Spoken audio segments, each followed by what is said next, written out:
episode of today's show. We got some special guests. We got a very special in-studio guest. Neon Greens STL. Represented by my man Josh. We got Banis Beets from Chicago. Tacoselhongomagico from Chicago. My good friends, veganfooder from New York City. And I am joined today, once again, by the lovely Curly Vegan, the hip hop vegan, the road tripping vegans, tequila and tofu. Let's get the show started. I love that beat though. Wrong button. Tequila and tofu episode.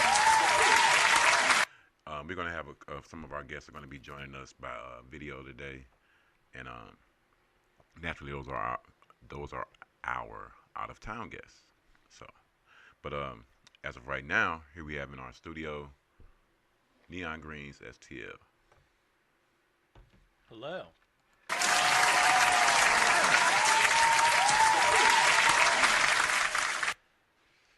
Good morning, Mr. Josh. What's your last name? Smith.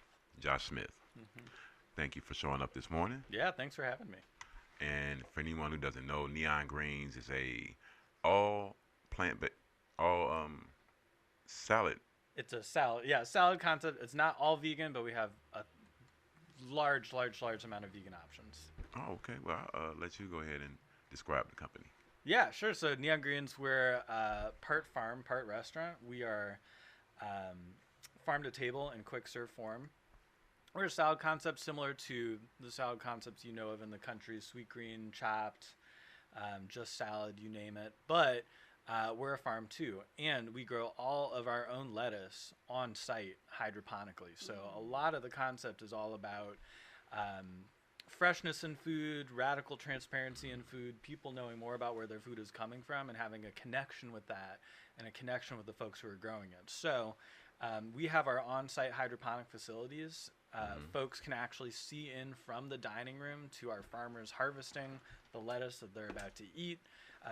We offer tours of our farms and greenhouses. It's really a special thing. Oh man, Nice. that sounds wonderful.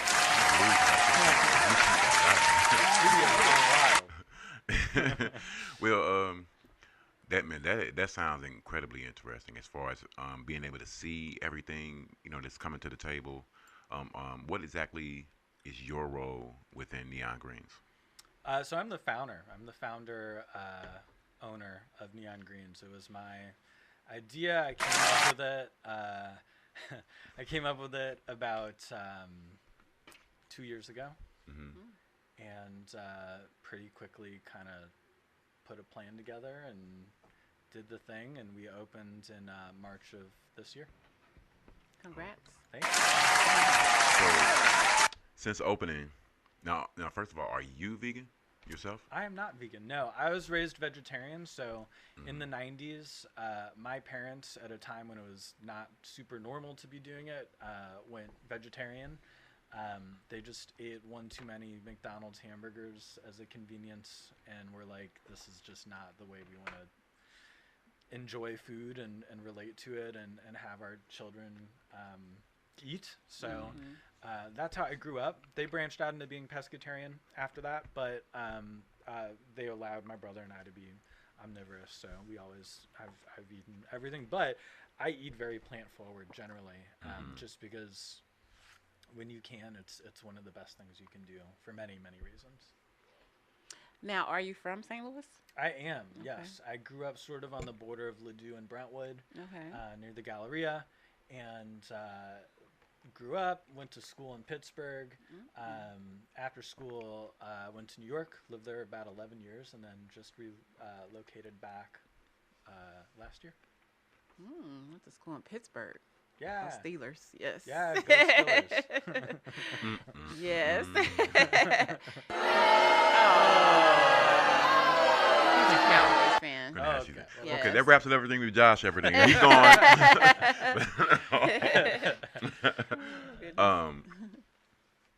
what I wanted to ask you, what would you say would be your best selling dish at Neon Greens? Best-selling dish. Well, it depends. So in the salad category, the most popular salad is a salad that we have called the Thai barbecue. It's with a local smoked chicken that we get from Forest City Barbecue. Forest City Barbecue actually does also do some vegan options. They, I believe, make a vegan brisket that's really fantastic. It's Greg who runs that. Greg and Erica. They're both fantastic. So the salad is kind of lovingly inspired by, remember the California Pizza Kitchen Thai barbecue chicken pizza? Okay. Cult classic. Yeah. Love the flavors. You know, true version of American fusion in the 80s, 90s. So kind of lovingly took that idea, applied it to salad form. That's one of the best sellers. We also, it's on pause right now, but we have a kind of legendary vegan soft serve that we serve in-house. It's an oat milk base. It is half matcha flavored and half Thai basil flavored. We do it in a swirl. It's so good. We do it just natural like that, or then we have a sundae form that you can have it in called The Works that has a sesame nougatine on top, ganmai crunchies. It has smoked almonds, vegan miso caramel that we make in-house. Oh my It's really goodness. good. So that, when Before we we have go it, any further, what are y'all hours? I was just getting ready to ask that. we're open right now. 11 to 7. Every day? Yes. Okay. Every single day. And where are you located again? We're at 4176 Manchester Avenue. So that's Manchester in the Grove, very close to, in between Manchester and Boyle and Kentucky. All right. So you just started your business in March. So what has the community response been since opening? It's been really positive. Folks have really enjoyed coming and supporting, and I think more than anything, just the message has really shown true, and people are really desiring to have a closer relationship with the food that they're eating.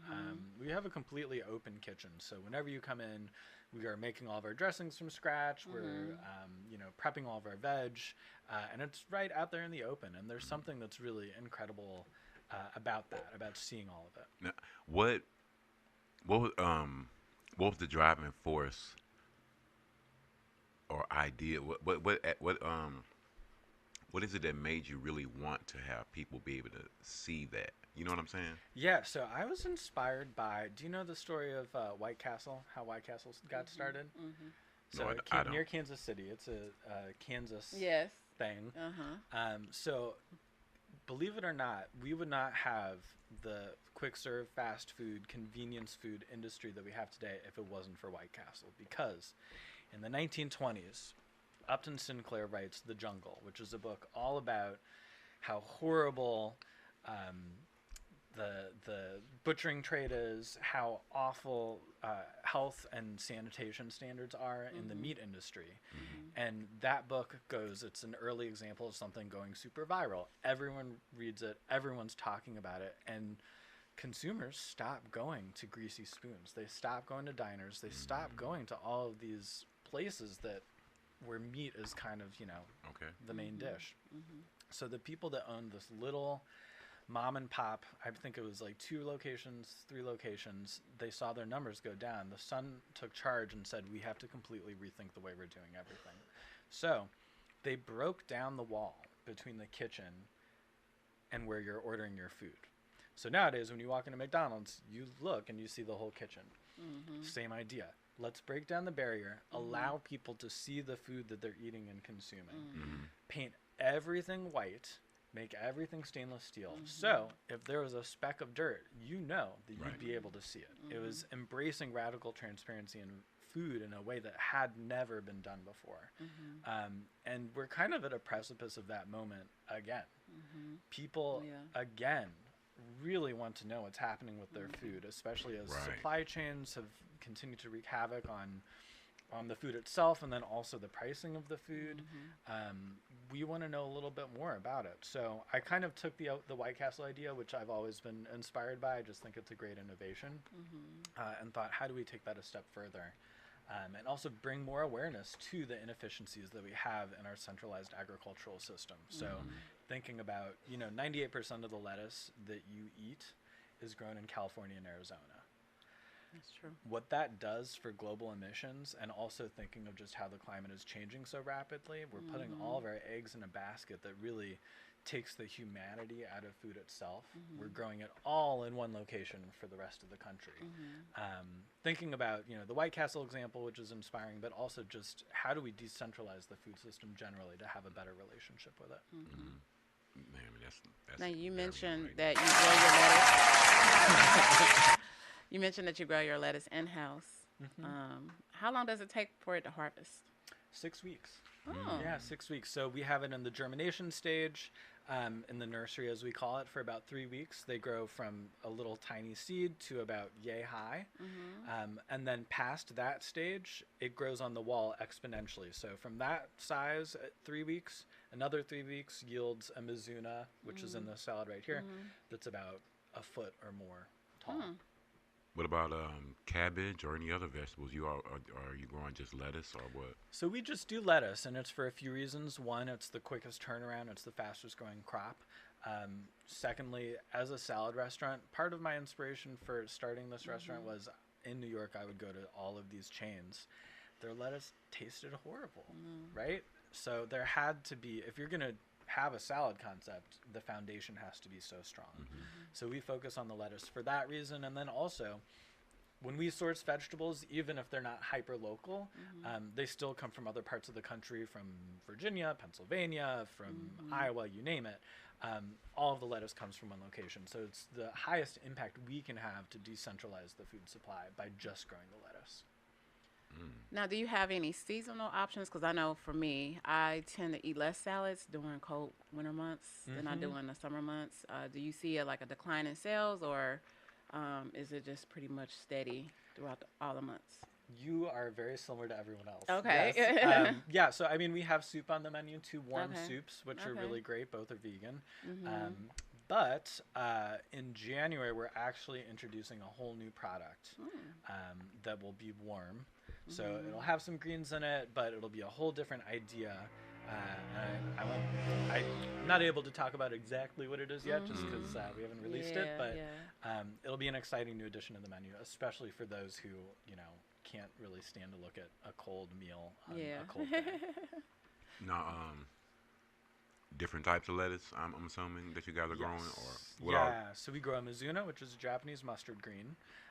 We grow a oak leaf, which is lovely. It kind of looks like sort of a baby butterhead, if you will.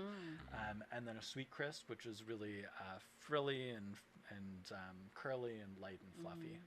Can you explain to people like the different properties of these different types of lettuce, and like what differentiates them as far as I want to say like taste, or how they may be beneficial? Yeah, absolutely. So the sweet crisp has a little more bitterness to it. But that bitterness is kind of tempered by the texture, which is just really light, fluffy, and frilly. It takes dressing in a very different way. The oak leaf is really nice and buttery and soft, and it has a little bit of a nuttiness to it, not as bitter. And then the mizuna. Mizuna is actually a brassica technically, so it's not in the lettuce family.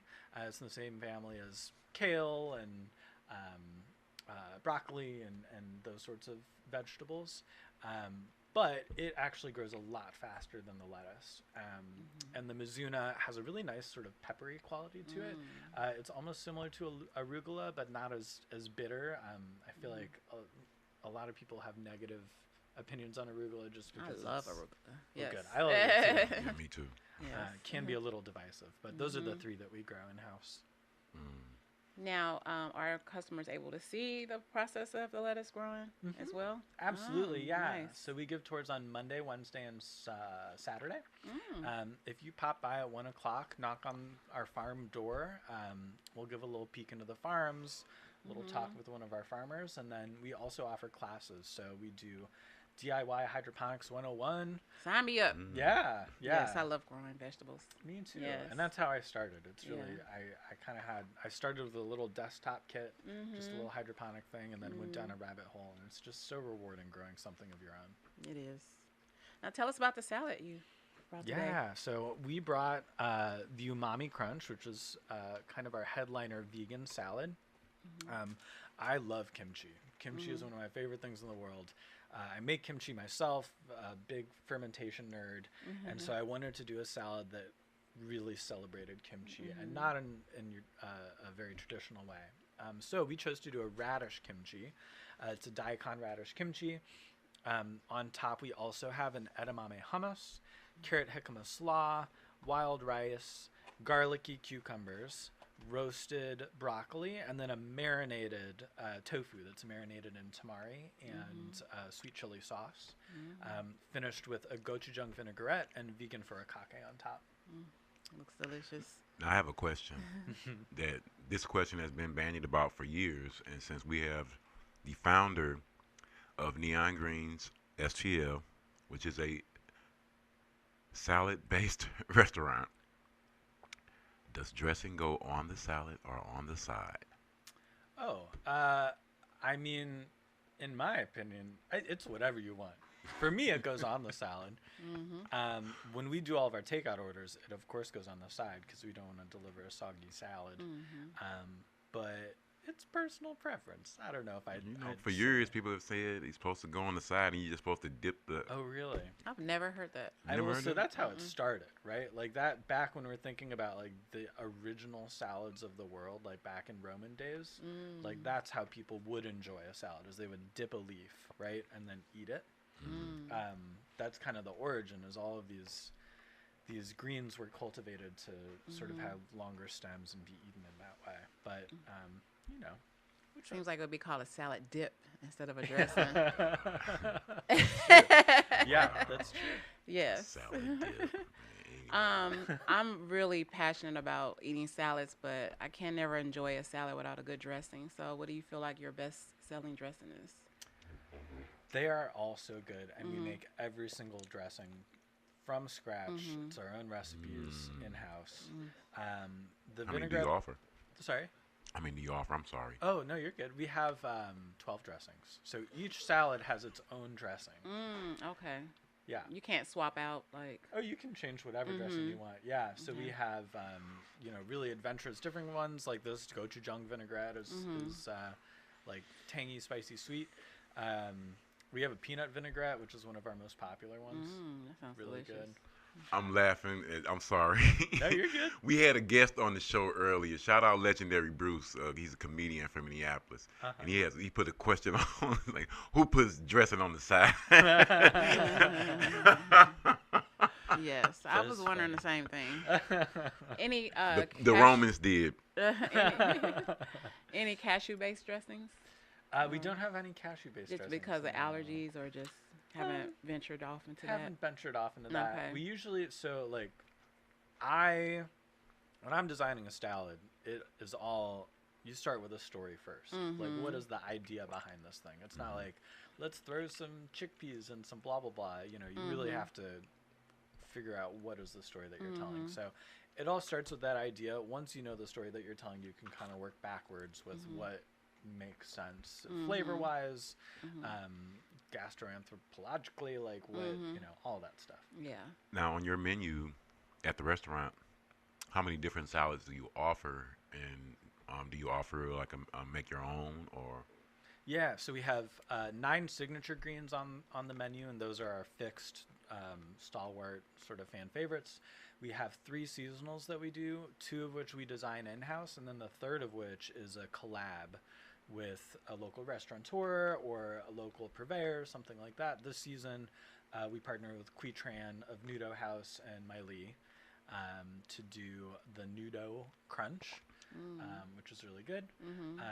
And so those seasonal swap. One of our soups swaps. We have our traditional soup, which we keep on the menu, called the green soup, the neon greens green soup. But yeah, lots of options. And you can build your own too. You said Menudo Crunch? The Nudo Crunch. Oh, the Nudo Crunch. Yeah. Oh. So this would be a great date for someone that is vegan and non-vegan because you offer both options. Exactly. Yeah. And any salad you want can be made vegan if you Mm. either swap out a topping or a dressing. Super easy. Now, what non-vegan toppings do you offer? So we have a smoked chicken. We do a roasted chicken breast. Our chicken is from Buttonwood Farms, which is a local purveyor. Mm-hmm. We have a soft boiled egg, so it's an 8-minute egg, so the inside isn't super hard. It's just custardy, really nice. We do a tuna salad that we make that's actually a marinated tuna salad, so it's not like That actually mayonnaise sounds good. based. Yeah. It has sherry vinegar, it has lemon juice, it has olive oil, parsley, a little garlic. It's really light, bright. Now, if anyone watching wants to ask Josh or either us any questions, the line to call is 515-599-1687. 515-599-1687. Right. Excuse me, I'm sorry. Currently, we have Josh Smith, the owner and founder of Neon Greens STL here in St. Louis. I also noticed that you have a cookie there.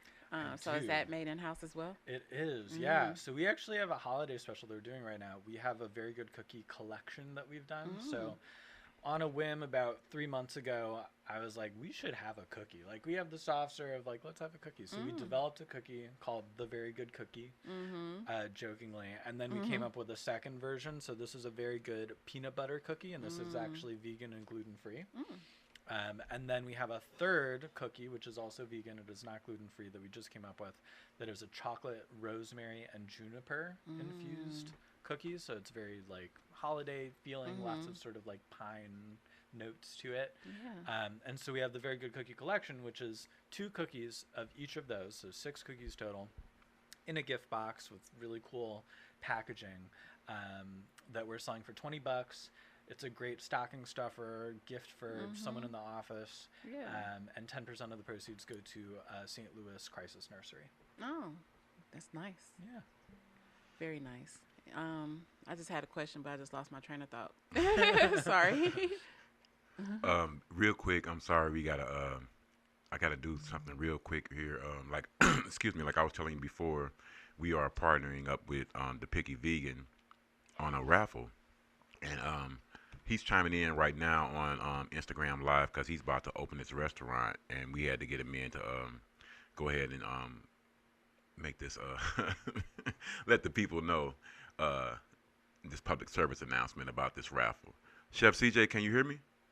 Yeah, what's up, man? How you doing? I'm doing okay. Yeah, we got Josh Smith from Neon Greens in the studio. Neon Greens What's up, Josh? How STL. you doing, bro? Hey, good. How are you? I am well, thank you very much. Okay, hold on one second. We gotta plug you in for a second, Chef, so the people can hear you. Okay. But as of right now, though, we can let people know we are. Okay, well, the exciting news is that Tell them to from hold on a December second. 13th Well, to hold December on for a second. We trying Yeah, to plug you in. iPhone. iPhone Yeah, we just 16. we making sure that everyone will be able to hear you. Okay.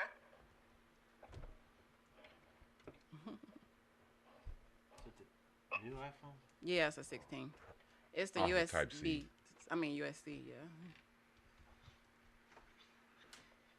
That's it.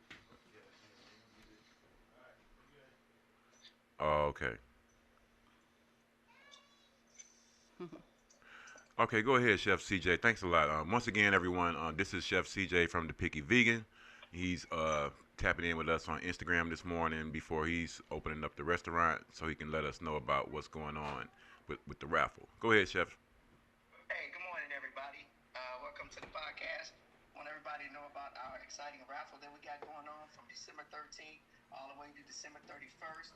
It's basically come in store, purchase it, item off the menu, and you'll receive a raffle ticket. And the prizes are dinner for two. Hold on, Chef. And we also got the grand prize that the Road Trip Leagues are giving away to Cancun. So he'll give you the details on that. But we're excited, and we just want you all to come in and basically make a purchase, get a raffle ticket, subscribe to the YouTube channel. Because without this information, a lot of people will be lost as far as what we can do or what we do as a community to feed our community healthy food. And Josh, along with what he's doing with his restaurant, we just want to make sure everybody understands we're all in this together. So please come out, grab a raffle ticket, and we will let you know when the raffle will be revealed early January. So with that being said, everybody have a great day. It's Chef John of Piggy Vegan and Road to Be Vegan's partnership for the raffle of the year. All right. Chef John, baby out. All right. Thanks a lot, Chef. Thank you. All right, right on.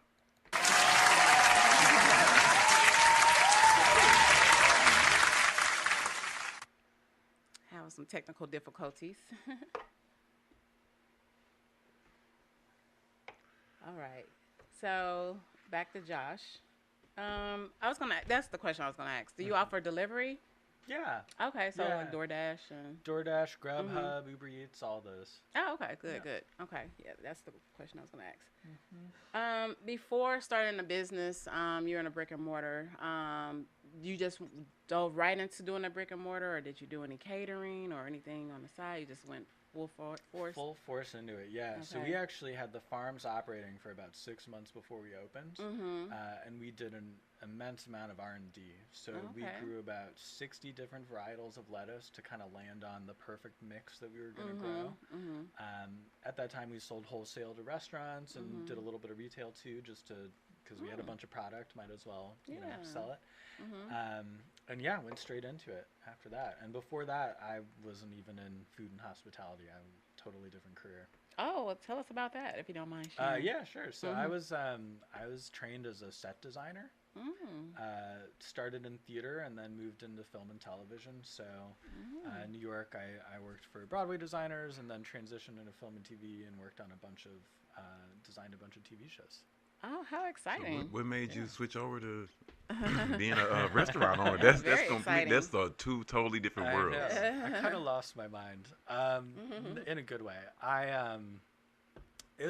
Honestly, it was COVID. So living in New York at the time, COVID hit. I had a family, tiny little family cottage up in Connecticut that I was like, have a little dog, like might as well get up there and have a little more space. So I did that and I started growing food outside, and then I bought that little tabletop hydroponic kit and then kind of went down a rabbit hole and just watched a bunch of YouTube videos and read a bunch of books and bought some industrial hydroponic equipment and set up a little test facility in the basement and started growing about 100 different plants at a time, 100 different varietals. Wow. And started taking notes, and that was the best part of that whole sort of COVID journey is that throughout these winters in Connecticut, which you get really, really, really cold, I had this little room in the basement where I was growing cauliflower and tomatillos and lettuces and herbs and you name it, and I was eating the freshest food I've ever had in my entire life. And that was kind of the light bulb moment where I was like, if everyone was able to eat food that tasted like this, more people would be eating vegetables. That kind of speaks to something that we've been discussing lately, just in regular conversation amongst each other and things that we've seen on a couple of different movies as far as finding your passion. And we literally have been talking about this for like the last 3-4 days, and just that's what it clicked in my head when you were talking about that. Like you said, it was the pandemic going on, and excuse me, to just have your own space and to see everything, and then like you said, when the light bulb clicked, it's like maybe I can do this and make a life out of this. Because like I said, because I'm someone who I'm interested in a lot of different things, and to hear you speak about how you worked on Broadway, because I like the arts, and to know like there's a lot of different crazy things and wild things that go on behind the scenes, and that's what I'm like. Damn, that's a huge transition of worlds to go from that to restaurant owner, even though it's still bustling and a lot of work. That's one thing that I did want to ask you as far as being a business owner. What advice can you give for anyone looking to get into business? You have to know why you're doing it. You have to know why, and you have to. Right. I would say also, like, the thing that's so similar, believe it or not, like doing this is so similar to what I used to do. So similar. The tools are different, the lingo's different, the mechanics are a little different, but at the end of the day, you're producing a creative product, and you are trying to get people to, drink the Kool-Aid, if you will. Yeah. And at the end of the day, what I was doing before, I was telling stories. And it's a level of creative production where there's a lot of variables and there's time, money, and people, and you have to kind of project manage that. But you're selling a story. And it's 100% the same with food, and it's 100% the same with any industry you go into. You're telling a story, and it has to be genuine, and it has to be something you care about. And if you find what that story is, which is your why am I doing this, you can really, the sky's the limit. Yeah, and people are visual. People are visual, so that salad is definitely telling the story, for sure. Right, yeah. Exactly. Have you always been a lover of salads, or your whole life? I have. I wouldn't say I'm salad obsessed. I've always been food obsessed. For me, it's the most creative medium because you have time, you have smell, you have taste, every sense at your disposal. With film, television, you have sight, you have sound. With this, you have everything. You have the element of service and hospitality. You have language and words. It's like, it's just the ultimate creative medium. So food, 100%, I've always been obsessed with. Yeah. Now, I know you're still in the infancy stage because you just opened up in March, but what are your goals? Like, for the future, do you plan on opening more locations, or are you just good with the one location for now? I think definitely take more your time. locations. Okay. Yeah, I kind of want, I want to share this with as much people as possible. And at the risk of sounding cliche, it's something that can change people's lives. Changing your relationship with food is something that can really change your life. And finding more opportunities in more locations to do that is definitely part of the goal. Good. How many employees do you have? We have 13 employees. Okay, good. Now you did mention the hours. You're open every day of the week. Do you celebrate holidays or observe holidays as well? Not a ton, but we always announce them. We're taking a little break from Christmas Eve to New Year's. Oh, okay. To give the employees some time off. So, but yeah. Oh, good. I'm sure they'll appreciate that, having that time off. All of us. What about around Thanksgiving time? What was the menu like then? I know I asked about seasonal options before, but did you have anything seasonal for Thanksgiving? We did catering. So we have our fall seasonal salads, and we did big sort of large format versions of them that served about 8 to 12 people, and a lot of folks really enjoyed that. Okay, nice. Yeah. That's good to know. Looks like we have another guest joining. Yeah. A couple of them. 2 guests. What's going on? Y'all all right?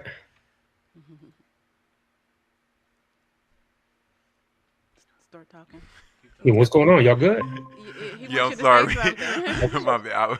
We was waiting to bring you in, but we trying to bring somebody else in as well. Good afternoon. How are you? Can you hear us? Okay, cool. I don't think they can hear us. Yeah, I can hear you just fine. Hello, Bonnie's Beets. She's muted. Oh, she's muted.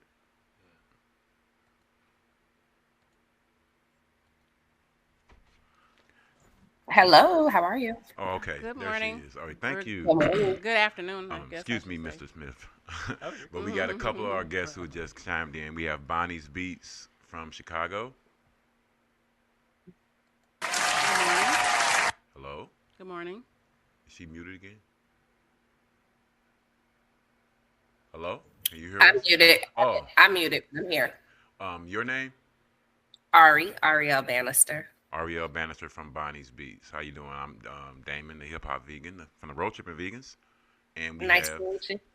Hi, and I'm the curly vegan from the Road Tripping Vegans. Nice to meet you. You our too. in-studio guest. We have Josh Smith from Neon Greens STL. Is it Neon Greens STL or Neon Greens St. Louis? Just Neon Greens. Neon Greens. Yeah. The Instagram handle is Neon Greens STL. And we also have, I'm sorry, Mr. Thomas Jacoby, the vegan fooder, who has chimed in from New York City. I'm from Michigan, but yeah, I'm Michigan. here. I'm sorry. I don't know why I'm Yeah, thinking New you York good? City. That's even better. Where at in Michigan? I'm in Flint. Flint, Michigan? Yep. Shout out to the DFC. Y'all got to be old to know about that. That's the Def Flint crew. But I'm glad y'all joined us this morning. Thank you so much for listening in and joining us in today. Of course. First of all, we're gonna start off with Ariel Bannister from Bonnie's Beets. You wanna give us a little background about you, where you're from, and Yeah, for sure. I'm from Chicago. You could call me Ari. okay. I'm from Chicago, and I grew up on the South Side. I started a juice company.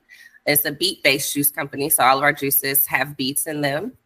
Fell in love with the superfood beets due to my own health. I have 2 autoimmune disorders, so beets have been super helpful with just keeping me, maintaining my health, but just keeping me going. And we've been around for 12 years, and we've had brick and mortar for 6 years. I think 6 years since 2018. And yep, we're in the Beverly neighborhood. I don't know what else you might want to know. You say you've been in business for 6 years? I've been in brick and mortar for 6 years. Man, that is lovely to be able to sustain the pandemic and everything that was going on with that. And to be it was crazy, but we still paying for that. I think that we still haven't gotten the mentality back that we thought we'd get. It's like people still are not ready to like let go of some things, and they're not as involved with community as I once witnessed them. So it's still tough, but we push through. I really strongly believe in what we offer. So I do my best to stay around. Yes, ma'am, that's great. What would you say would be your best-selling dish at Bonnie's Beets? Our most popular juice is called Morning Glory. It has orange, apple, strawberry, carrot, beet, lemon, and ginger. And then people love our avocado toast.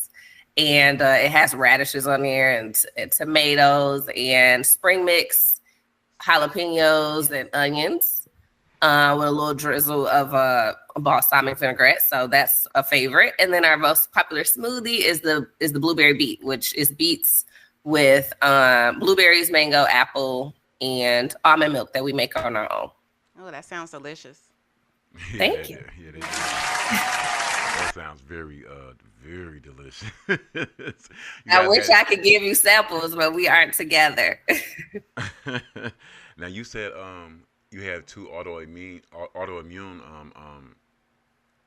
diseases that you've been dealing with. How did now? Are you plant-based? I do my best to be vegan. Sometimes I do have fish, and occasionally I'll have dairy if I'm being irresponsible. But my go-to or my preference is a vegan lifestyle. Okay. Has that helped you out with dealing with your health issues?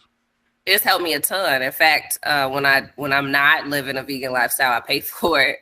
I noticed, like right now I'm nasally. I've noticed more mucus that will kind of come back and haunt me. So I do my best to stay away. Life isn't perfect.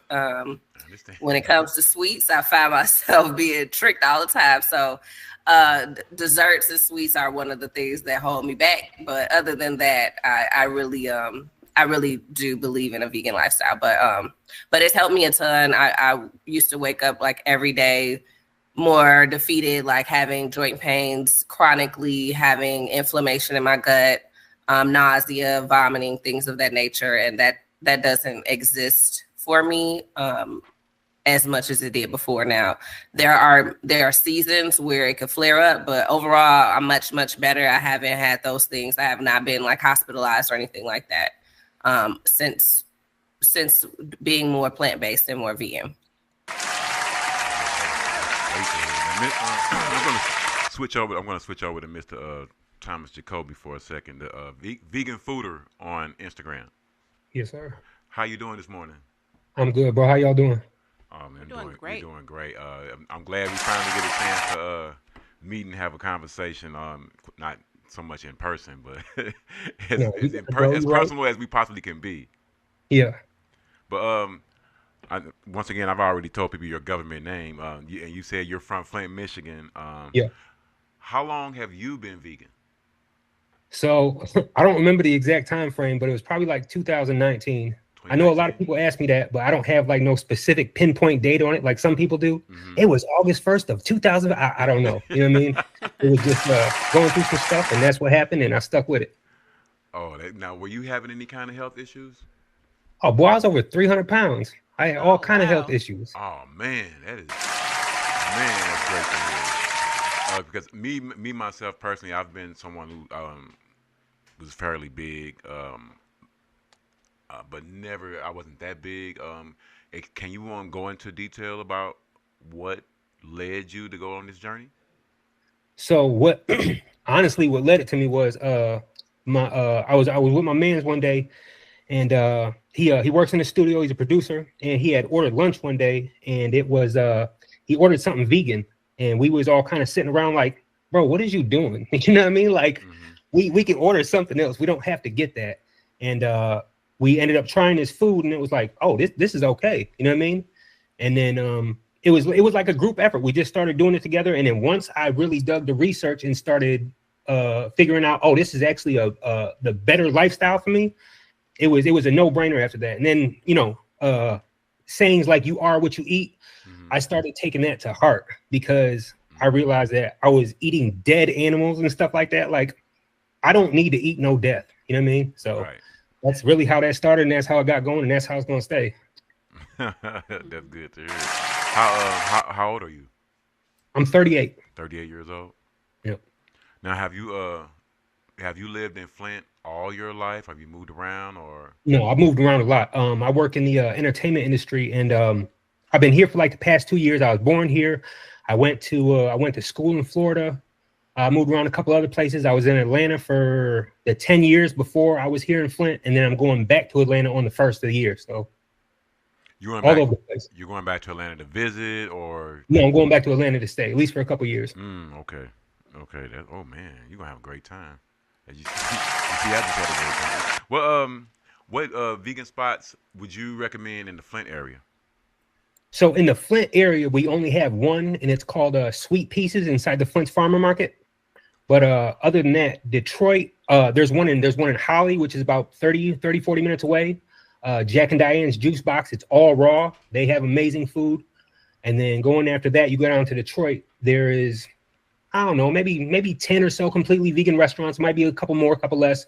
But there's tons of vegan options in Detroit, and they do a very good job on what they have going on. Now, for people who don't know, the vegan fooder, he goes similar to what we do. He's been doing it longer, different locations, different cities, and he does a blog and reviews different restaurants. And actually, we not currently, recently, we went to one of the same restaurants that you had went to. And it's called The Fix in Kansas City. How long ago were you there? I'll have to check my flights and everything, but I think it was like maybe a month ago or something like that. It wasn't too long ago. So, cause we were there like 2 weeks ago. Yeah, I actually was there a month ago myself, but yeah, we went twice. Right. That's how good it was. I was like, What'd y'all get? The first time I went, I got the nachos, and they had a seasonal shake. I think it was a pumpkin shake. Pumpkin shake, yeah. And with Sammy, we got the plant-based chicken Sammy's with the fries. Yep. And when we went back the second time, when I came, I had a double cheeseburger. It was something else I had. You had a Sammy as well. Oh. And you had fries, and then we had an Oreo shake. Yeah, the Sammys are really good. Boy, crazy. I saw you had posted a review on your website. Yeah. But yeah, it's nice to have someone else who can vouch or / verify for someone else's food for a restaurant that we've been to, so people don't think like we're just saying whatever. Exactly. Yeah. The fix was very good. I was super impressed. I had the chicken Sammy. They had a grilled cheese and soup special that day. That was crazy. And then I had some local kombucha. That was good as well. I'm super happy with the fix. Their customer service was good. You know what I'm saying? Yeah. It was a good location. I liked the layout of the restaurant, the artwork in there. Everything was cool. And they had all kind of snacks and sweets in there too. Yeah. Same thing I said. It gave you like that old diner feel. Right. Yeah. And the building being on the corner like that, Right. I kind of like the way that was situated. Yeah. Now, since we got Bonnie's Beats on, Miss Ari from Chicago, have you been to Chicago to have any different kind of restaurants or her restaurant per se?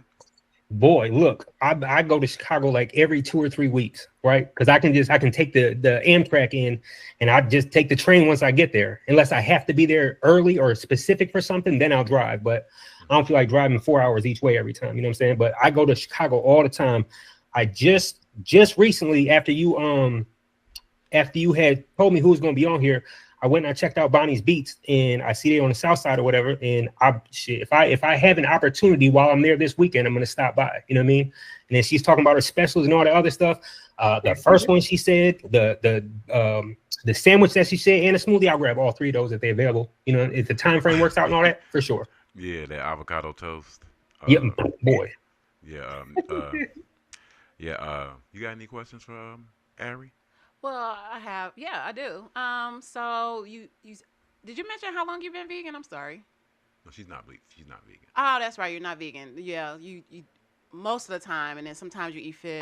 I would say I'm 90% vegan. Okay. I have to be honest about having fish because I don't want people to see me outside having fish and then they're like, you said you're vegan. So I just like to be honest about the fact that I do consume non-vegan things occasionally, but the most part of my diet is vegan.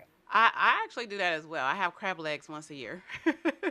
Yes. I just try to be transparent because I feel like people put a lot of emphasis pressure on vegans. Like, oh, well, you're vegan. What are you doing? It's like, I'm a human and I actually could do whatever I want. There you go. So, you know, at the end of the day, I have it occasionally. Do I prefer? No, but I will have it. So. Now, were you at Vegandale? I was at Vegandale. Oh, okay. Yeah, we were. We came there for both days. Did you was that your first time there? Did you go? No, I've actually been a vendor at Vegandale when it first started. That was one of our first like big festivals when we began our journey in 2000, and when we wanted to do our brick and mortar around like 2016. So we were one of their first vendors, but the landscape of Vegandale has changed a lot for Chicago. I have never been to it in any other state, so I cannot speak to it to any other state, but it's just changed a lot. The options have changed a lot. So I wasn't a vendor this year. I was a vendor 4 years prior. And then I dropped off for this year. But no, I some of my favorite vendors were there. Homegirls Hummus, excellent vendor, and she has a restaurant, and she was a vendor there. Another one, she's a friend of the show. We've had her on. She's great. She's wonderful. Absolutely love her. We sell her hummus at the store as well. So it's another one with the cakes. That's a cake. She has vegan cake as well. So she was a vendor there too. So I supported her. And then I love Tuche, so you know I happen to find myself there because I absolutely love Tuche. So he was a guest artist. So it was a cool fest. It just has changed so much. It wasn't as many options that I thought I would find there. So yeah, I wish that it had more diversity of offerings at Vegandale. Now I heard you. We know that you got a brick and mortar. Do you guys ever have you had or do you have a food truck? Never had a food truck. Would love to. That was one of our original business plans. They really go in with the permits here in Illinois, or specifically in the city of Chicago. So I never ventured into it wholly, but I think it would be a cool idea to explore. So what would you say would be your first of all? I wanted to ask you because I've done some research myself about because I actually should be having beets on a daily basis. What made you choose beets as far as anything that you could go with as far as juicing? You know, Yeah. because we've had some people on who were juicers, and what made you go to that lane, that avenue?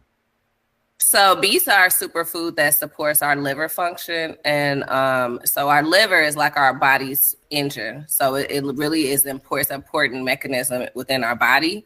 So I chose beets because it was something that I actually needed. And then it's like liver, like so. Beets are really important for that. They're very detoxifying. They also help with your kidney, your heart. They're mostly faceted. But at the time, what really was standing out for me was my skin. My skin was I had a lot of acne due to inflammation in my body. And I had to fix that. But not only that, I had inflammation in my gut. So I had a lot of gut issues, which is how I learned that I actually had gut disorder. But the beets help with that. So they help to clear up your skin, to radiate your skin, but also to clear out your gut, clear out your liver, clear out your kidneys, and improve your blood flow and your heart health. So it was so many things. I'm like, we got to put that in everything. That has to be there. So the beets in all of our juice.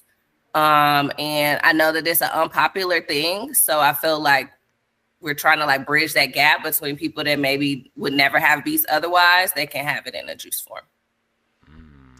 Yes, and in cake. And in cake. It's a great food color, like red velvet cake. Instead of putting the dye, you could put beets. Yeah, and you could even use it for like actual skin stuff. Like if you want to do like lipstick or blush, you can really play a lot with beets. They have a lot of benefits. Yeah, I'm very happy to hear you say these qualities and the properties of beets. Because people, like you said, they get a negative connotation, but to hear everything that they do for you as far as skin wise, because from right here you can't tell that you had an acne issue on your face or anything. Thank you, and I don't have on any makeup. You probably can't see me, but I try. Like that was a thing. Like for a while, I was doing makeup all the time because of the acne, and it's kind of vain, if you will, but it was just like what I had to see for myself to change some things in my life. We all have those moments where we're like, dang, like this is something I don't want to see on me, or this is something I don't like about my situation. So I have to change. And that was my like, okay, I have to change. Like it's bad enough. I don't feel good, but now I'm also not looking good. So it's like, let's fix it. But yeah, it was a journey because every day I was throwing on caking up. Like we got to try to hide these pimples, but now that hasn't been a thing for 12 years. So yeah, I'm a esthetician. So I always tell my clients that good skincare starts internally with your diet. I'm so grateful for that. Yes, so it's really great to hear you say that. A lot of times, externally we get throwing all these products on our face, but if you're not taking care of yourself internally, your body's going to tell on you, and that's what that's where the acne comes from. Yep. Yeah, you have beautiful skin. You look great. Thank you. You're welcome. I appreciate that. So what would you say would Yes, be... thank you. Oh, thank you. Yeah, I got great taste. What would you Hey, say you would be... Oh, okay. What would you say would be the public's response, public and your family? What would you say everyone's response has been to your business? Public, I would say it's a mixed bag. Some people are like, what the heck is wrong with her? Why the hell she start a business about beets? Like who likes beets? Like that's a sinking ship.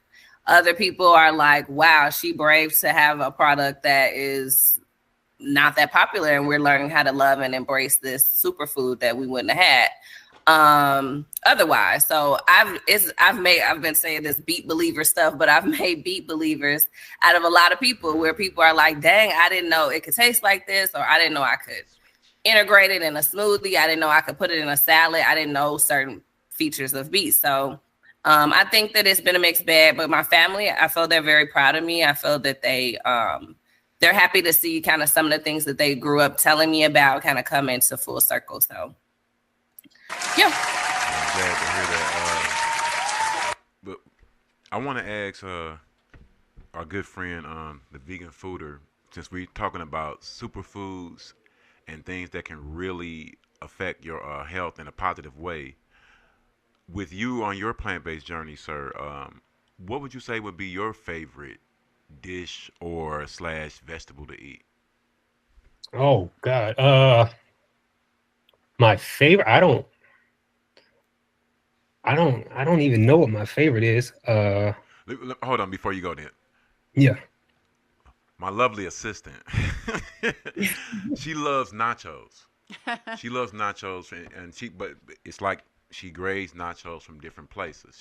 Don't get me wrong, she does eat other things, but if you sell nachos, she's going to purchase some, and she's going to say how they are. So it's almost like a go-to. That's what I mean, like that. Yeah, I'm trying to get out of that, because when my kids were little, we would take them to restaurants and they would always order chicken fingers. I'm like, you need to eat something different than chicken fingers. And now I'm doing the same thing as an adult, but I just love nachos. And I like to, like he said, I like to compare them. I like to make them from home because I like to make my own cashew cheese. But the reason why I like to order nachos is because you get ideas from other restaurants on how to prepare cheese. Sometimes people use butternut squash. Some people use nutritional yeast. So it's good to just have that comparison.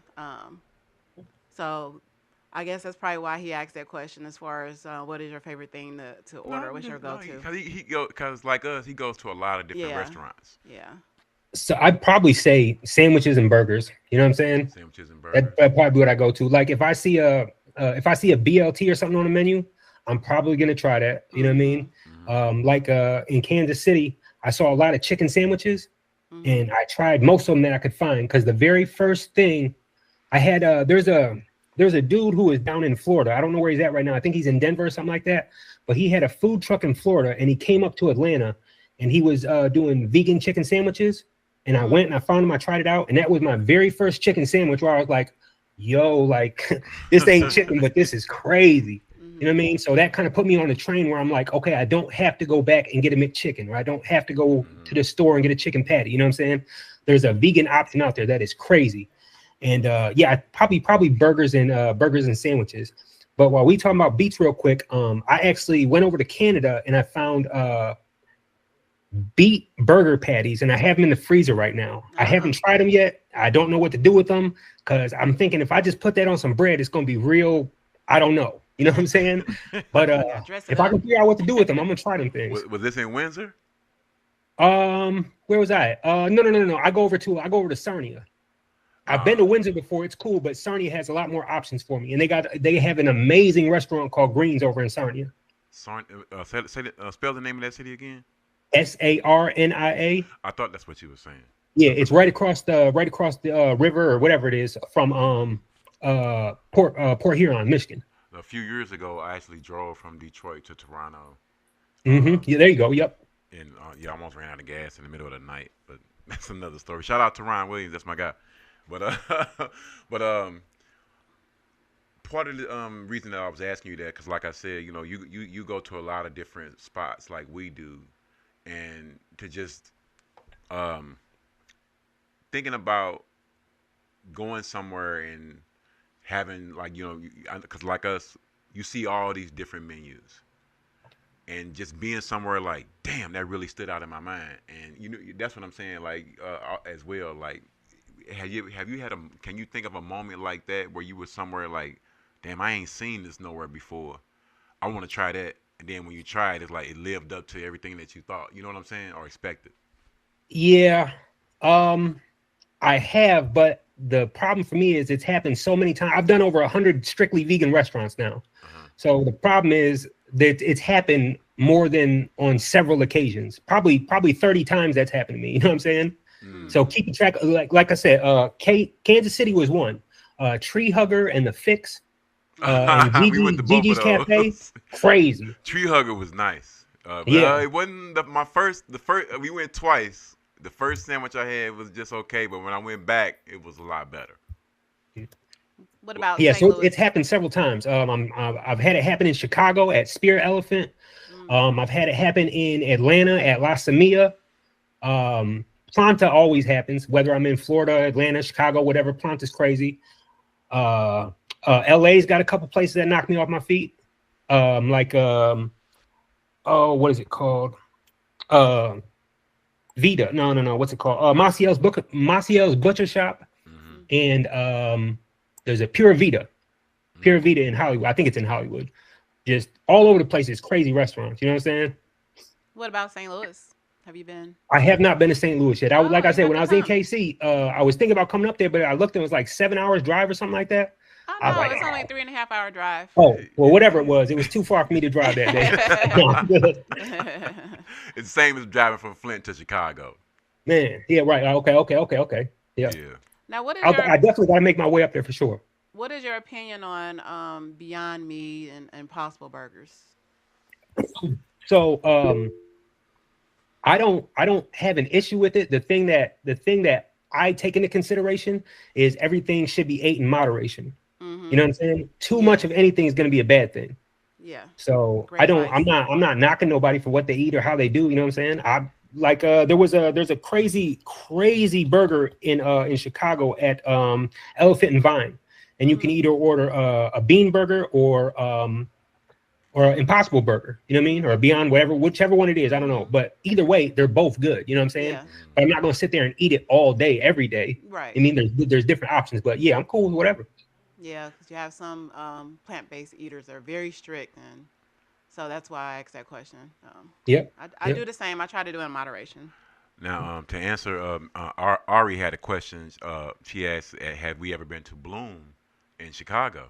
And that was one of the first restaurants that we went to when we went to the now out of business X Marketplace. Yeah, we went.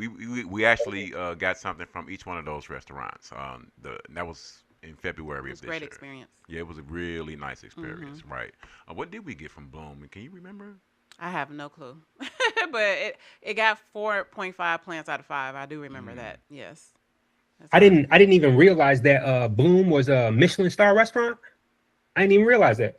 It's a what restaurant? A Michelin star restaurant. Like it's some top tier stuff they got going on up there. Oh, I didn't know that. Yeah, I gotta go back and sit at the chef's table, even if I don't have nobody with me. I'll pay for 2 tables.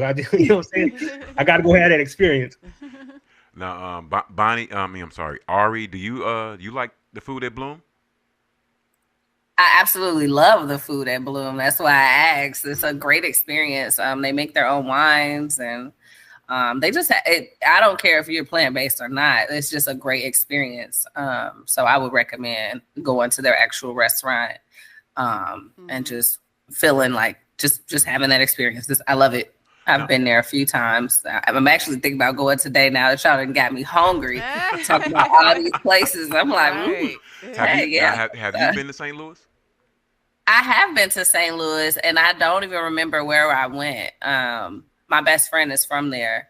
I have to ask her and DM you guys like where we went, because I had some decent experiences there with food, but I didn't know you guys then. So now I'll be experts of where to go. Is your best friend plant-based? She is not. Oh, not at all. He doesn't say it like that. Is she vegan curious? Put it like that. Not really. She's like, that's cute, girl. I give her stuff though. Every time I go to her and like visit her family, I'm always like, here, like y'all can eat on this, and I give them something vegan, and they love it. But do they integrate it? I don't know if they do, but I try. I'm gonna keep trying. Now, what are some of your favorite places to go to in Chicago, as far as plant-based? Favorites. It's so mixed. It's a mixed bag. But one of my favorites used to be Majani's. Majani's is on the south side. And we went there for brunch. You did? Yeah. Okay, nice. We have our juices there. I don't go there as much, but when I drop off juice, I sometimes get something. But we had your juice. Yeah, we had your juice. Yes, we did. We went there for Sunday brunch. Did? Yes. Yeah. Okay. The second day of vegan deal. Because we was both like, man, it's got some beets in it. I love it. Look at that. Yes. Yes, that's a full circle moment.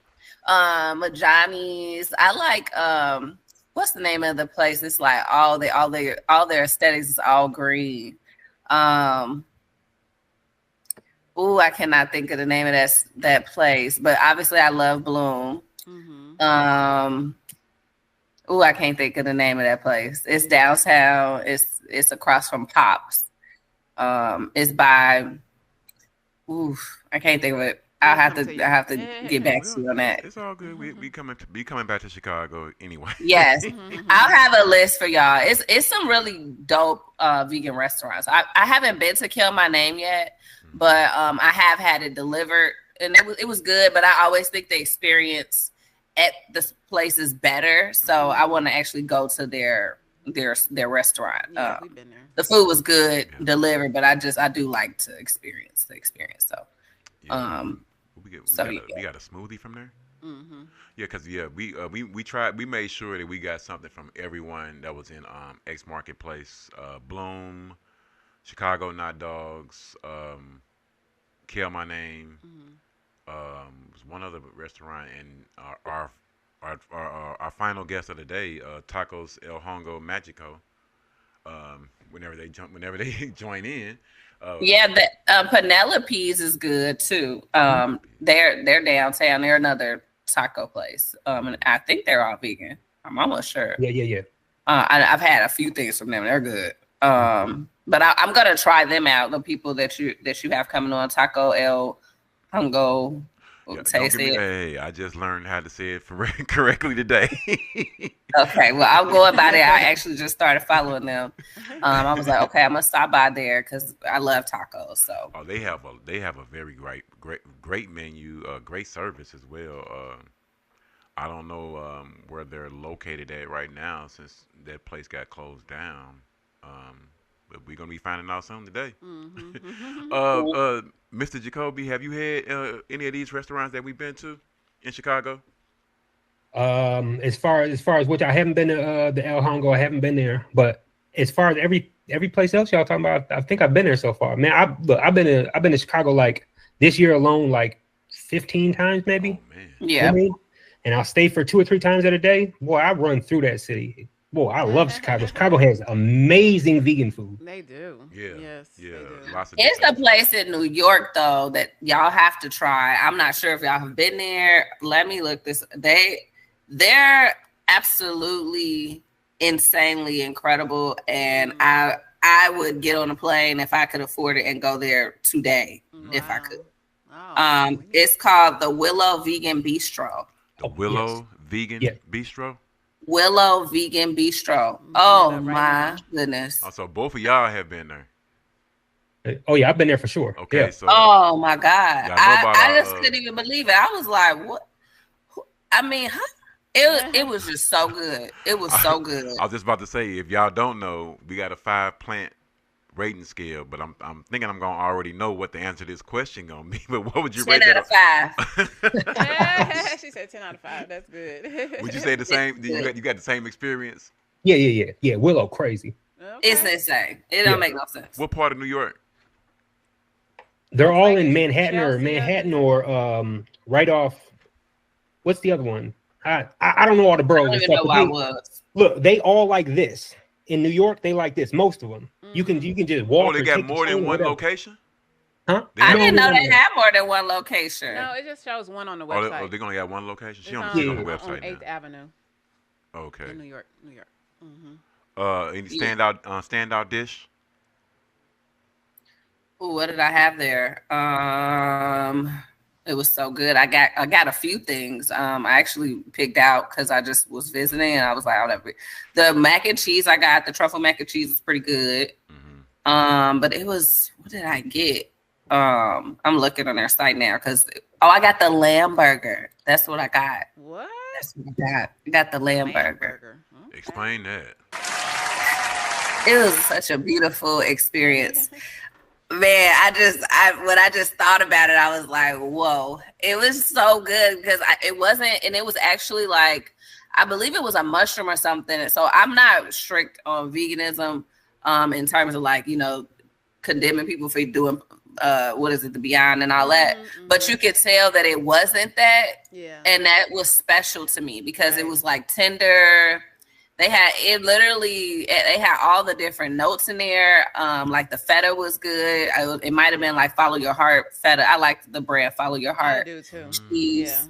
Yeah. It's really good to me. And you could just tell that they took their time trying to come up with everything, and that it was real ingredients. It wasn't like Yeah, it's like plant-based ingredients. Yeah, I don't know. Like, I really don't like. That's why I don't eat out as much anymore, because I don't really like all that. It's like I'm not just trying to have the substitute for what I used to eat. I'm actually trying to experience something different. So if a vegan restaurant don't offer like oyster mushrooms or something, I'm kind of like, so do you really kind of know what it is to be plant-based, or are you just trying to give people the alternative of what they were eating? Yeah. But this place was nothing like that. It was special. And that, I don't know if that described it, but it was special. You must experience it. You must go. How long ago was this? This was this year. Oh, okay. This was about 4 months ago. It was really good. Thomas, how long ago was your experience? It was probably about 3 or 4 months ago. It was, I went to New York, someplace else, and then I went to Kansas City. So it wasn't that long ago. Maybe 3 or 4 months ago. Hell, she might have been in the restaurant with me. I don't know. I wasn't there with you. We ain't go together. Not here, but we can meet there though. I'll meet you there. How about that? I know that's right. What would you? Can you remember what you might have had, or anything that might have stood out when you was at the restaurant? So that was my first time trying mofongo. Mofongo. Oh, vegan mofongo. Yeah. That was my first time having it, hearing about it, anything like that. That was super crazy. And I had an empanadas trio. That was very good. And then I had a roti plate. I was looking forward to that, and that was great too. What was the roti plate? The roti was roti. I thought you roti. No, you got it. Yep. I thought my hearing has went down over the years.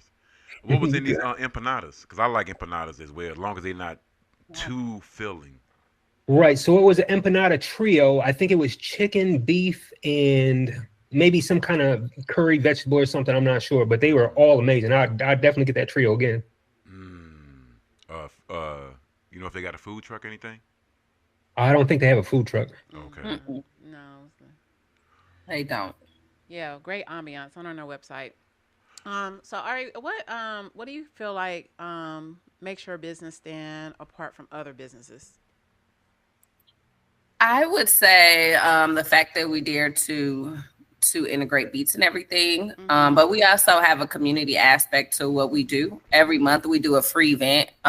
It's called Health Talks, but it's under another event that's within the event, and that's called Mic'd Up Mondays, and it's to feature local artists of Chicago, really amazing artists with a band and everything. And we have that every third Monday of the month at our store. We have the event, and we just talk about taboo topics that maybe you don't want to talk to your doctor about, or your friends, or, it's become a safe space. And I think that is kind of how we're trying to turn this into a lifestyle brand, where we're like, hey, like, I know that no one's going to be perfect, but we do our best to teach them about vegan food items and things. In fact, we always serve vegan food.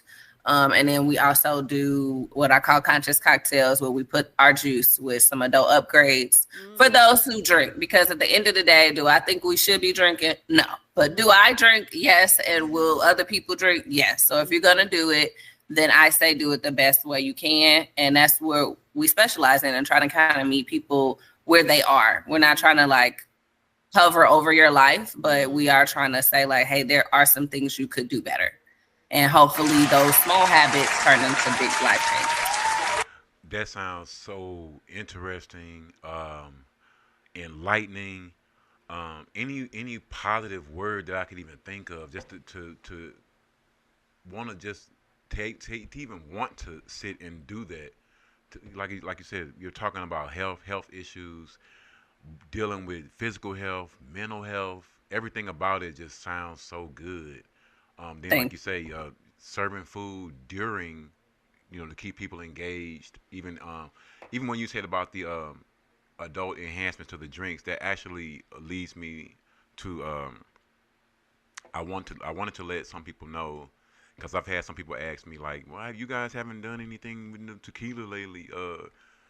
We've had a shift in some of our thinking and judgment, and I'm gonna let the curly vegan speak on that because this is actually something that she's spearheading as far as us individually and collectively being more healthy and looking out more of what we're putting in our bodies. Yeah, so when I came up with the vision of tequila and tofu, obviously I did that because I do love tequila. And during our pandemic, I did realize that I was consuming a lot of tequila, not to the point where I would, say I was alcoholic, but maybe once or twice a week. And then recently, I've just had a shift in my health as far as going through menopause and just like the hot flashes and depression and the weight gain. So I just took a better look at my diet and made some decisions. And so I have limited the amount of liquor. Not to say that I'm perfect. I still enjoy a cocktail every once in a while. But it's not like in the consumption that it was previously. And that's just really just to help combat the menopause that I'm going through. So that's basically why I made that decision, just for my health. And now that I'm thinking about it, it's just probably going to be a decision that it's going to stick around. For here on out, just because I am getting older. And I can't do the same things I used to do when I was, in my 20s and 30s. I'm knocking on 50, so I just need to, be more conscious of what I do. I'm proud of you. Thank you. Good job. Thank you. It's tough. We live in a world that's so socially drink happy. Yeah. And we think that it's okay, but our bodies suffer like tremendously when we have alcohol. It's literally poison. Mm-hmm. So it's tough. I even struggle with even talking about the fact that I do drink because I think when you are like a owner of such a healthy product, people are like, oh no, like not you. How can we aspire? And I'm like, hey, I'm not your salvation. Mm-hmm. At the end of the day, you got to do your own thing. And I do too. But I've built this whole thing to have community. Mm-hmm. So we got to hold each other accountable. And this is how it starts, like hearing your story helps me like stay on my toes. Like, hey, like, better than to do certain things and like do it the best way you can. So if you can limit it. And you have to learn how to be forgiving too. I think sometimes we beat ourselves up, especially when we advertise like being plant-based and vegan. You have to be more forgiving. You're going to have days where you're not going to eat the healthiest. You're going to make some bad decisions, but the best part is to make sure that the next day you do better. So you just have to, give yourself some grace and be flexible. Because again, we are human. But as long as a majority of your diet is healthy, I feel like that's a greater outcome than the alternative. Agreed. Yes. I do have a question for Thomas. What sets your food blog apart from everyone else's? Probably authenticity and honesty. I know a lot of people that do food reviews and all this other stuff. They like to put on this great big smile and walk around and be all happy and ooh. I'm not doing that. You know what I mean? Like if it's good, if it's good. If it's not, if it's not. If the service is bad, I'm gonna tell you like, yo, they tripping. So yeah, probably just authenticity and honesty, and the fact that I can make it to so many places in a short amount of time, and I know a lot of people don't have that advantage. So it is what it is. Well, in the spirit of being authentic, this salad is good as hell.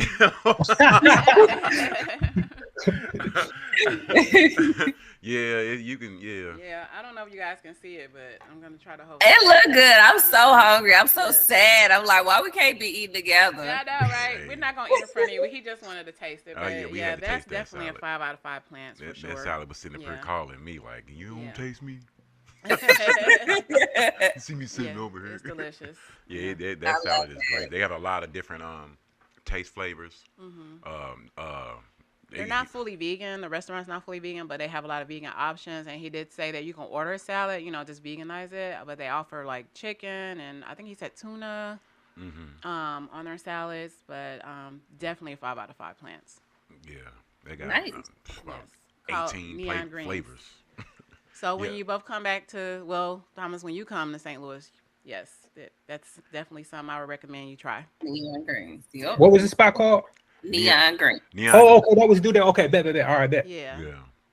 Yeah. He actually surprised me this morning.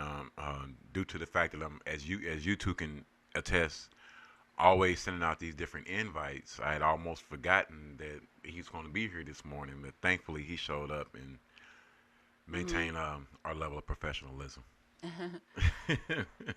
But thanks. It's been a great time having you guys here today, and just getting some insight and different words of encouragement. Actually, honestly, hearing both of y'all personal stories to hear that you shaved off. I mean, how much are you weighing right now, if we may ask?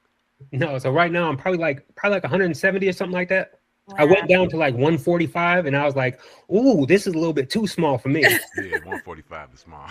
So you basically lost a whole person. Yeah. Oh, I did for sure. Great. What kind of changes in your body, physically and mentally, can you explain or express first and foremost to men? Because there are a lot of men, as we know, who don't take their health serious enough. They think being like quote unquote in this time of the season, they joke around about women, get yourself a big guy, blah blah blah. You were a big guy. Explain some of the things that you've gone through physically and mentally, the changes and how they've affected your life. Like I said, first and foremost to men. Right. So to men, when they say get yourself a big guy, I would say get yourself a healthy guy. Thank you. Because you're going to experience some things you ain't never experienced before if you ain't never been with a healthy individual, right? I'm not going to elaborate too much on that, but I'm telling you, it's crazy. We got the picture. But as far as everything else, like I run almost every day. I go to the gym almost every day. I don't do too much on the weekends. I might run on the weekends, but I need a little break every now and then. But everything is 100% better. I enjoy being active now. I can't say enough good things about getting myself on the right track and doing the right thing for myself. It was the absolute best thing I've ever done for myself. And I don't know, I know why, but it took me way too long to do that. You know what I mean? And what Ari was talking about earlier, about letting go of the sweets and all that, it really took me, that was the last thing I got rid of. It took me like 6 months to get rid of dairy product sweets and all that stuff. And I had to come across enough vegan desserts and stuff that I was like, okay. I just have to go look specifically for this stuff so I can change it out. But that was the hardest thing for me to let go. Yeah, I always ask people that too when they transition over to vegan or plant-based. What is the hardest thing? I know for me it was cheese, and fish. But like I said, I've learned how to make good cheese out of cashews. Haven't come across any really good plant-based fish alternatives. But I've just learned to live without it, especially like salmon. What would you say, as the vegan fooder, your top 5 vegan cities for you personally? Top 5 vegan cities, LA, let me count these out. LA, Chicago, New York, Atlanta, and probably, oh God. Oh, y'all gonna make me do this. Okay, because look. I'm going to say Orlando, but I'm gonna put a preface in there, okay? There's little tiny places like Columbus and Cincinnati, and there's a couple in KC. They just have amazing vegan food. There's just not 20 places in these spots. You know what I'm saying? Like you can go to Atlanta, hit a ton of restaurants. New York, a ton. Chicago, a ton. Orlando, a ton. But these other places just have spots here and there, but they're incredible food. You know what I mean? That was my next question. If they had more options, they would be higher up on the list. That was my next question. Actually, would be a place that you can tell someone that they would never think, man, I can go there and get a vegan spot, or just something that was nondescript. But like you said, Columbus, Ohio. Crazy. Ohio. Crazy. Denver. Wait a minute. Ooh, where we going, Columbus? Cause we might have went to the same spot in Columbus. I thought we went to that like mall, like a farmer's market type of mall, like a Yeah, indoor. it was like it was like north. Was it the South Shore or North End, something like that in Columbus? It was like a shopping area. I don't know. I was. So what I did was I stayed outside the city. I went into the city, and there was like 4 or 5 in the city, and then I had to go up or north of the city and south of the city for 1 or 2 restaurants. Mm. But yeah, I don't remember like a farmer's or like a little area like that. Mm-hmm. But yeah, man, crazy.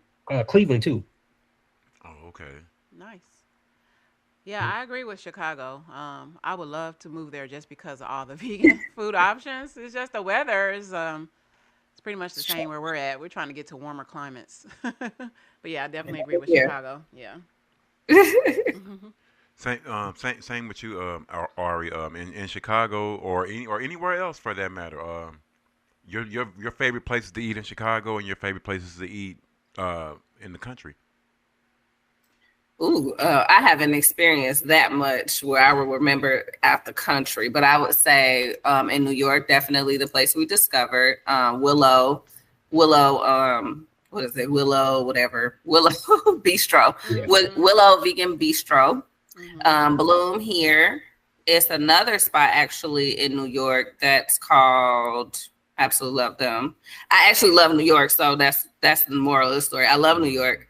I wouldn't move there, but I love it, and I wish I had the galls to move there, but I would not move to New York. Any particular But reason? Huh? Any particular reason why you wouldn't move to New York? I mean, Chicago ain't too much different. Rats. It's too many rats, and it's too numerous. Oh wow, I agree. Yeah, That is true. It's a lot of rats in New York. It's filthy. I love New York because it's so much culture and it's like a vibe. Like I love it. Every time I go, I'm like, wow, like y'all really do it up. Mm-hmm. But I always run into those little friends, and I'm like, this would be like my everyday thing, and I just can't. Mm-hmm. It's like I just can't. I feel you on that. I can't do it. Yeah. So no to New York for that, unfortunately. It's another restaurant though. It's called, I think it's called Le Botanise. I think that's how you say it. But they are also in New York. Mm-hmm. So that would be my number. I think that's 4. Mm-hmm. And then let's see. I'll put Majani on there. It'll be 5. Oh, okay. Yeah. They got some really good signature dishes as well. Mm-hmm. We had a good time at Majani. We went for the Sunday brunch. Thomas, you ever been to Majani in Chicago? No, I ain't never even heard of it. It's in the South Shore. You got to check it out. Okay. Oh, South Shore. Okay, way down there. All right. He's that's the brother of Mike's vegan fudge. Yeah. Yes, it is. Mm-hmm. Yeah. Shout out Mike. Majani's. Yeah, Majani's. Okay. Majain. Yeah, sit right on the corner. Right on the corner. Yeah, you got to And get you some juice while you're there. I got you. No matter what. You got to ride through the hood. Yeah, because we was like, yeah, we really seeing another side of Chicago right now. Mm-hmm. Look, I went to lost. D's Trini and Roti on 79th, and when I got off on the train, I was like, oh, we're not in Chicago anymore, or maybe we are. No, you definitely were. Right. Yeah. What is the what would be what would you say would be the difference between the South Side and the North Side? Me? Yes, ma'am. Oh, Chicago. Well, the North Side is honestly a lot of things are changing in Chicago, right? So, I would say the North Side has more readily accessible, like maybe food options where you can like dine out and shop even. You just got more options there. Whereas on the South Side, it's a little more spread out, but you do have the options. You just got to kind of travel more. You have to drive. You won't be able to get on a train and go from spot to spot. But culturally, I just think it's a different mentality in both neighborhoods. I I think a lot of people are starting to be a little bit more prideful about their communities and try to like demand certain stuff in their community, but it's not the same. It's like not as walkable. So like when you think about the summer and you like, oh, I want to take a jog, or like to Thomas's point, he runs every day. That's not something you necessarily are more equipped to do readily on the south side. So the north side to make it more readily accessible for you to do that. Don't mean you can't. It's just a mentality shift from both. Where exactly is the Beverly neighborhood located? That's on the far south side. So it's like past Majani's and stuff. It's like closer towards like a suburb, but not. So it's still the city of Chicago, but it's like right at the cusp. So after Beverly, then you're going to get into like Evergreen Park, and you'll keep going up into getting into suburban neighborhoods. Oh, okay. So like your Harveys or your South Holland, things like that. How far is Downers Grove? Downers Grove is about an hour, maybe 45 minutes to an hour from Beverly. Because that's where we was in, Downers Grove. Mm-hmm. Downers Grove is a little further north. It's a further north. That's a suburb too. But that's a northern suburb. Oh, okay. Okay. It's on the opposite side. It's like, I think it's northeast. Okay. We generally try to ask all of our business owners, what advice can you give for anyone looking to get into business or that's already in the business? I'll let Thomas start. Oh, I'm not in the business. You are in a business.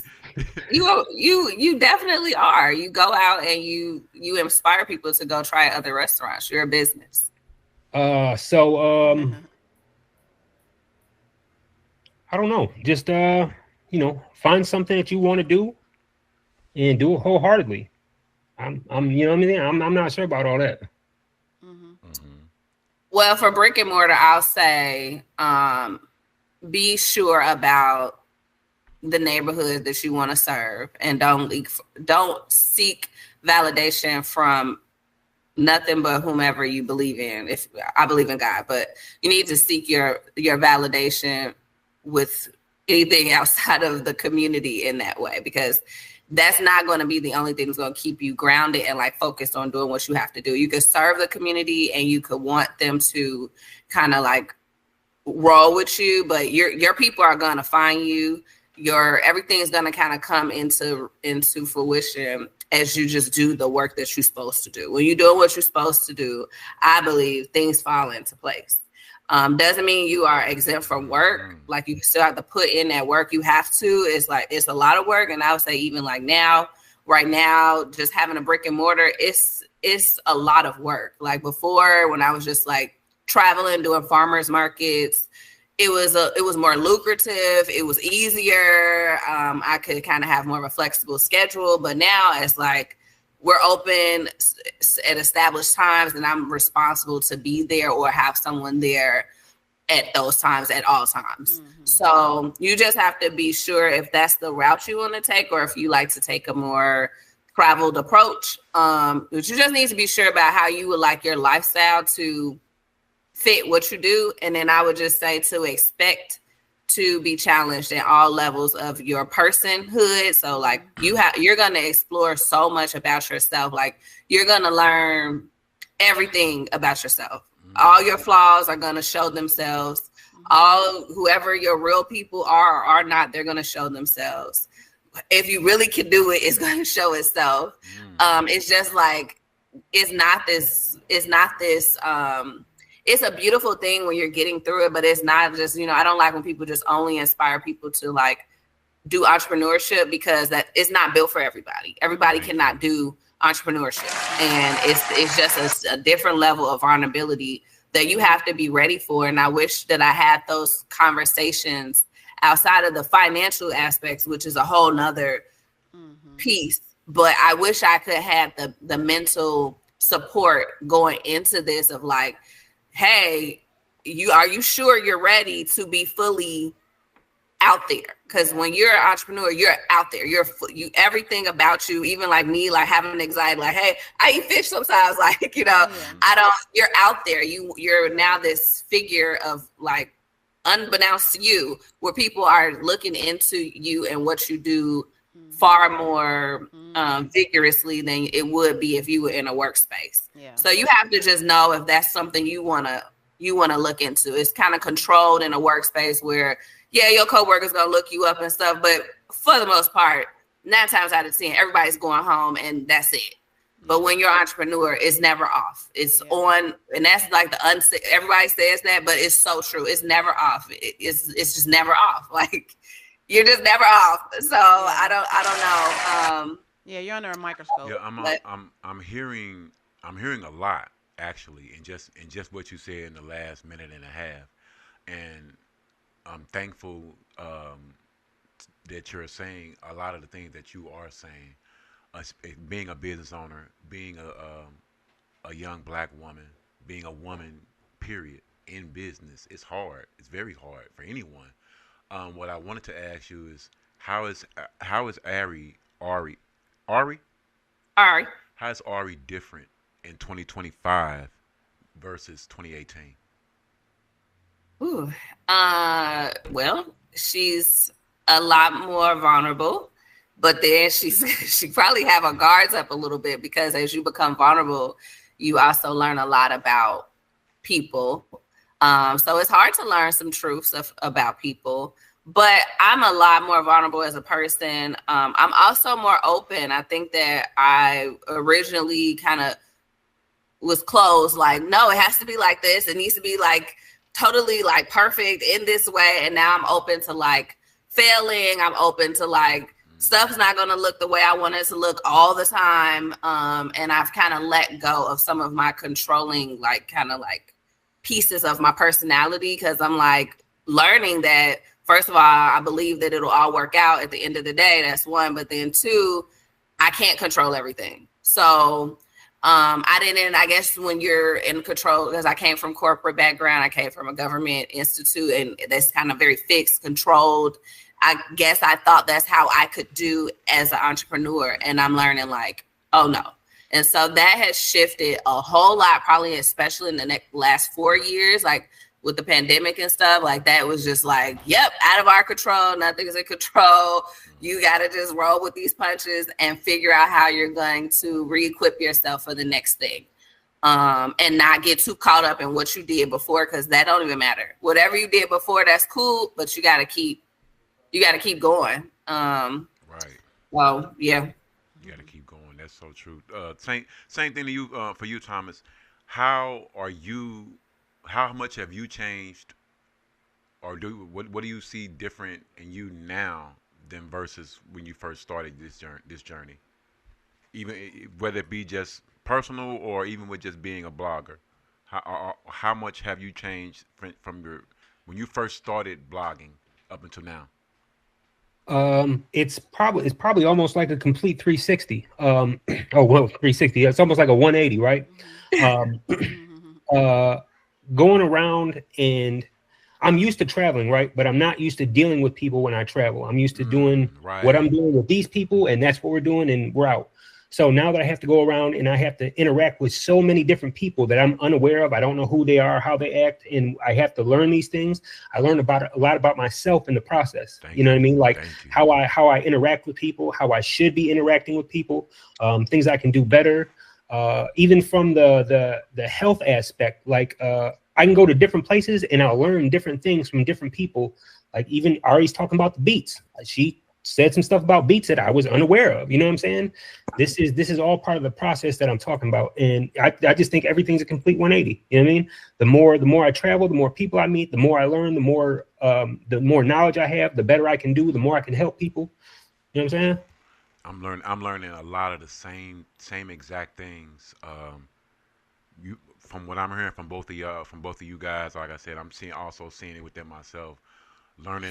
Learning and getting more into yourself, learning more about yourself, learning what makes you tick, or being comfortable being uncomfortable.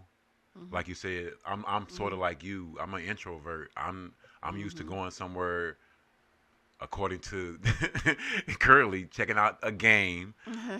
But like you said, you're on your own thing, and but knowing now how open that I have to be, Hmm. and embracing that, and learning how, and just experiencing, like, people are open to just you talking to them, about whatever it may be, your own personal plant-based journey, or when you're asking people about their business per se, and learning from Curly, and learning from you guys individually, about research, Mm-hmm. constantly getting your research in, Mm-hmm. hearing both of you guys say that in different ways, Hmm. it's comforting to know that this is what I have to be doing, and this is what I should be doing. What I want to also say before we get out of here soon, to people who are looking or listening, um, couple of things that were said by both of our guests today, who are still with us, in regards to finding your passion, or knowing what you want to do, going through all the putting the work in, Mm-hmm. going through tough times or down times per se, realizing, like, having that patience, and that foresight of knowing that things are going to work themselves out in some kind of way, instead Mm-hmm. of just getting down on yourself, and thinking like there's no way out, or like, and then, like you said, like I was just saying, learning how to be more open and discussing things with people, whether it be my journey, your journey, or her journey, or whatever business it is, um, learning and experiencing how open people are, Mm-hmm. to in this lifestyle per se.